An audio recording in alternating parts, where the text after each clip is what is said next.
शेतकरी मित्र, प्रश्न तुमचे उत्तर आमचे या सदरामध्ये आपलं स्वागत आहे। एससीटी वैदिक ड्रॅगन ग्रुपवरून महादेव कुरमुडे औसालातून यांनी प्रश्न विचारलाय, बागेत रोटेवेटर वापरले पाहिजे। मुळात पहिला प्रश्न असा आहे का तुम्हाला रोटेवेटर मारायचे काय? रोटेवेटर जे आहे हे असं यंत्र आहे मित्रांनो, जे तुमच्या वरच्या 4 बोटांची माती तुम्हाला कुस्करून देतं, भुगा करून देतं आणि याचा मुख्य उद्देश मातीमध्ये सच्छिद्रता आणणं, माती नरम करणं हा असतो। परंतु हा जो यांत्रिक प्रयोग आहे यामुळे तुमच्या मातीतली जी जीवसृष्टी आहे, त्याची जी जैवविविधता आहे, बायोडायव्हर्सिटी पूर्ण नष्ट होते, जी पुन्हा निर्माण होण्यासाठी काही महिन्यांचा कालावधी जातो। केमिकल प्रॅक्टिसेसमध्ये रोटेवेटर मारणं नेहमी गरजेचं असतं। त्याचं कारण आहे की रासायनिक खतांमुळे वरच्या थरामध्ये रासायनिक जे अवशेष असतात त्यांचं प्रमाण वाढून सिमेंटीकरण होतं, त्याचबरोबर तणांचं प्रमाण वाढतं आणि नको असलेले जीवाणू, बुरशा त्या ठिकाणी वेगाने तयार होतात आणि म्हणून अशा विषारी वातावरणाला तोडण्यासाठी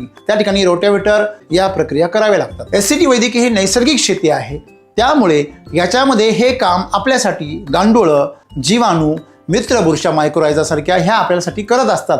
त्यामुळे जसा पिठाच्या गोळ्याचा पाव बनतो त्याप्रमाणे आपली मातीला फूल येतं। एससीटी वैदिकमुळे जमिनीमध्ये भरपूर जैवविविधता डेव्हलप होते आणि त्यामुळे आपल्याला जमिनीमध्ये मशागत करण्याची कुठलीही गरज नाही। आणि जर तुम्ही एससीटी वैदिकमध्ये ती जर केली तर ज्याप्रमाणे एखाद्या माणसाची कातडी सोलवावी तशा प्रकारे तुम्ही या नैसर्गिक जमिनीची कातडी सोलून तुम्ही त्याच्यामध्ये इन्फेक्शनचे प्रमाण हे वाढवणार। तुमच्या बागेसाठी रोग आणि समस्यांचं संकट तुम्ही स्वतःहून ओढून घेणार आहे।